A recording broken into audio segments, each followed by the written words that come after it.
and making sure that there's equal opportunities, equal pay. Even at that young age, I kind of was very aware of that. Or what do I really need or want? There needs to be an education piece, but there also needs to be a support piece for women as well. And I started when I was 18 years old. We want women to feel safe. Hi Fiona, how are you? I'm fine, thank you. So you're in Peru, is that right? Yeah, I'm working in Lima. Yeah. Whereabout are you based, Kirsty? Based out of the Warrington office, but Okay. with my role, I'm kind of here, there and everywhere. So go to lots of different offices. I am trained as a PM, but my role is global head of CRM, so customer relationship management. I'm going to be 60 at the end of this month. Oh, wow. Yeah, I know.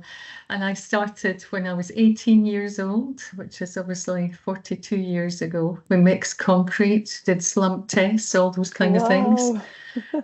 So I did, that was 2 years. We actually did a lot of engineering as well. And then I thought, well, this isn't really what I want to do long term. Kind of gone away from kind of pure construction. So I went back and did a higher national diploma in construction, another ScotVec course. And that was because I'd done the 2-year ordinary diploma. I got into second year, so that was another 2 years of construction. And then luckily I got the chance to go and live abroad for a year. So I did that, and I wasn't really working, but it was, I improved my French. And I decided to go to Aberdeen and study quantity surveying at Robert Gordon's University for another 3 years. So I finished that degree, did very well, and I got a job down in London. And I've kind of been there ever since, except for the last couple of years, where obviously now I'm working in sunny Lima. And I think that's one of the good things about construction and good for women as well, because you get the chance to work globally. Yeah. Obviously, I got my professional exams 20 odd years ago as well. So I'm MRICS, so that is known globally. It's on in America, now South America. Obviously Hong Kong, New Zealand, Australia as well. It's all known there. And it gives greater flexibility and choice to women, I think. So what are you currently looking at for yourself? Are you exploring any other training or looking at anything else in a different perspective? Well, actually, Women at Gleeds is something that I'm looking at the moment. So I've just been appointed as the lead for our new global gender allies group, or Women at Gleeds group.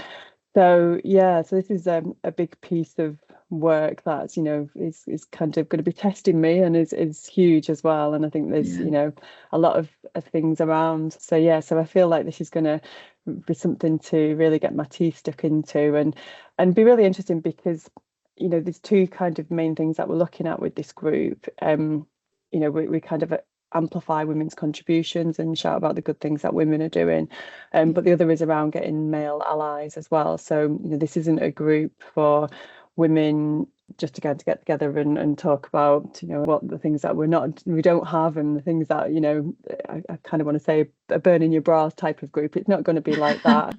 It's more about the education piece, and really kind of educating men and other genders around women being in male dominated industries, because as I'm sure you're the same, we've seen a lot over the years, and we've seen that improvement and that journey that businesses have been on, but we still are in a male dominated industry, and there is still biases and things that need to be looked at and to change, and perceptions to change.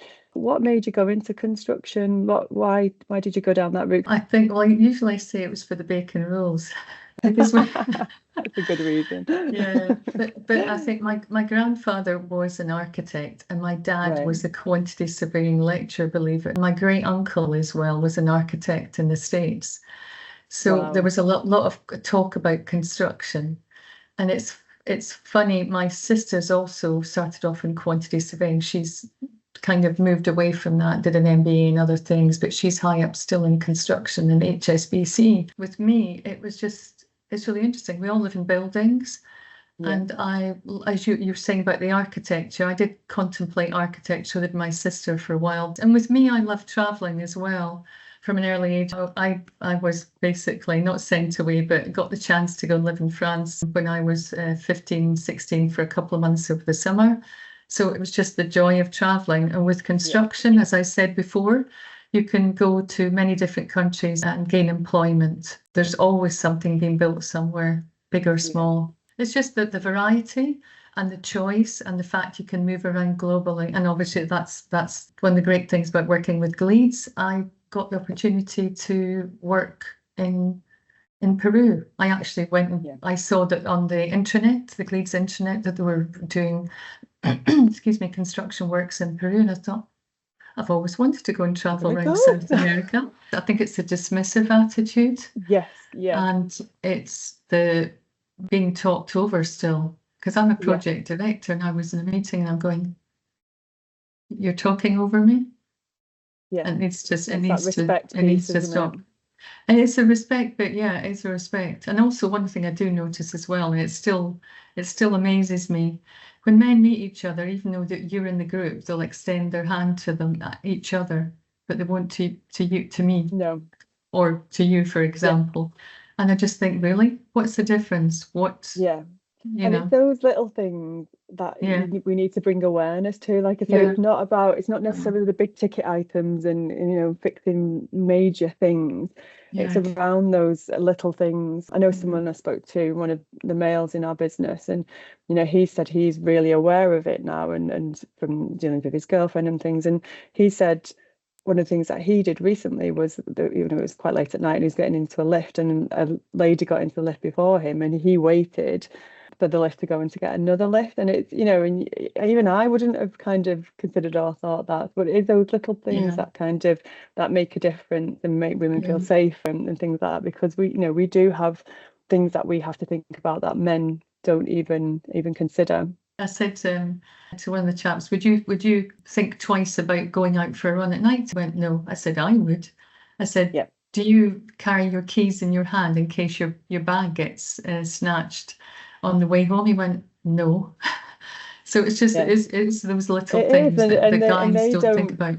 Yeah, and if they don't realise it, how can they make the changes around it? And that's why it's so important with the women at Gleeds that we have this education piece and the support side of it too. What's the most important thing that you think you've learned from the past and your working experience then, about yourself personally and how it's changed, how you've changed? Do you know what? It's really interesting because my background, academic background at school, so I've not been to university because I wasn't very academic, that even at that young age I kind of was very aware of that, and and I think it gave me a real fire in my belly to kind of to do different. And I did start off that way. I kind of I was I grew up in Wigan. And I remember saying I was going getting a job in the city in Manchester, and all my friends were like, what are you doing going into the city and stuff? And I think it's like you can do anything, and it sounds a little bit cheesy and but anything you kind of put your mind to, you can do. And there is people put restrictions around you and do because you're my dad probably did that because I was I was his first daughter. He had two sons previous to me, so he maybe had that perception that because I was a girl I was just going to go and type somewhere. It's just knowing that you can do anything, and it doesn't, if things don't go the normal route, you can still get through and achieve great things and get to a really good role. And I've got a great career history and proud of where I've got to today. All the things that have happened inside and outside work, you become resilient, and I look at things, oh gosh, that's happened. And I think, let's put it in perspective, it's not the worst thing.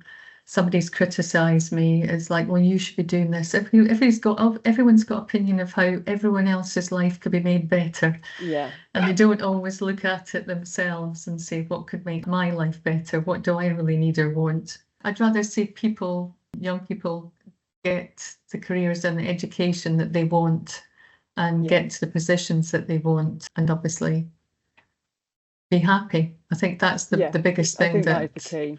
Yeah, and I'm not saying especially women, because obviously there still is just a difference in pay levels in some areas.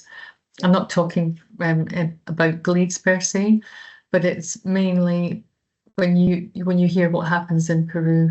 I've got Peruvian friends who basically told that I would like to become a project manager, and they were told point blank, you've gone as far as you'll go, and that's it. What the initiatives that you're undertaking within the UK and globally is very important, especially here seeing women in positions of, not, I hate the word power, authority and knowledge.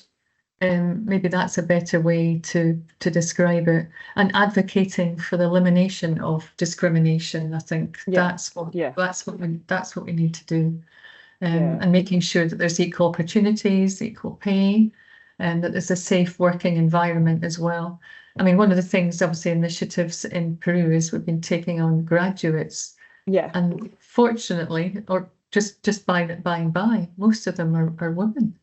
Yeah. It's Which is brilliant. it's just incredible. I've seen a lot in the industry where women have acted like men to get to the top.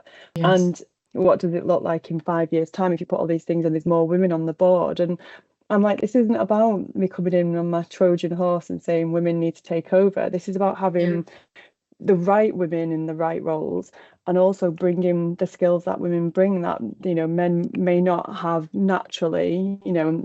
I'm talking about empathy or looking at things differently, and that's what it is. It's about harmonizing, isn't it, and bringing the best of both that we can both bring, and kind of moving forward from there, rather than, you know, like I said, women acting like men. That's not going to bring any change, is it? It's not going to kind of harmonize the way we would like it. How do you feel you empower women and promote equality in your role at Gleeds? I like to advocate for women, especially all the girls in the team. I'll go and speak to them, make sure they're okay, especially the younger and the graduates as well. And I always reassure them is that if there's something they don't know, ask. And if there's got a problem, ask as well. I think sometimes women are too afraid to ask or say they don't know something. I suppose men kind of are the same as well. But if you don't ask, you don't learn. And it's basically, I think that's the biggest thing, advocating for them that they get the same opportunities as the guys do, and to make sure that they go out and cite, that they learn. And obviously, I've said to people, you won't learn just by looking at, you know, reading books and things. Go and speak to the professionals you're working with, especially the engineers. They have a wealth of knowledge that can help you and learn and progress. Women more so than men kind of think about the what ifs and the way that they're perceived and things like that. So and mentoring is very important as well. You know, to sit down with people. I started a group called the Construction Ladies That Dine, and we meet up, have a nice meal somewhere, and just chit chat about stuff, about work, about, you know, families. Is everyone okay? What do you want to do next? It's that kind of thing. Are you happy in doing your current role? Is there something else that you'd like help with? What are you currently learning or exploring to expand your perspective? The ally groups that we have at Gleeds. So the Women at Gleeds one, and then I'm also co-chair on the neurodiversity group, and I'm involved in the LGBTQ plus. So I feel that, you know, within those groups, sometimes we have conversations where, you know, people might be kind of opening up, or they might be upsetting and things like that. I was equipped to kind of deal with those situations as they come up, because again, you know, especially with the Women Art group, we want women to feel safe and kind of able to open up and discuss things which might be quite hard to do. Well, Kirsty, it's been great chatting to you for the last wee while, and I hope we get to meet each other sometime in the UK. Yeah, definitely. Take care. And keep doing what you're doing. See you soon. You too. You too.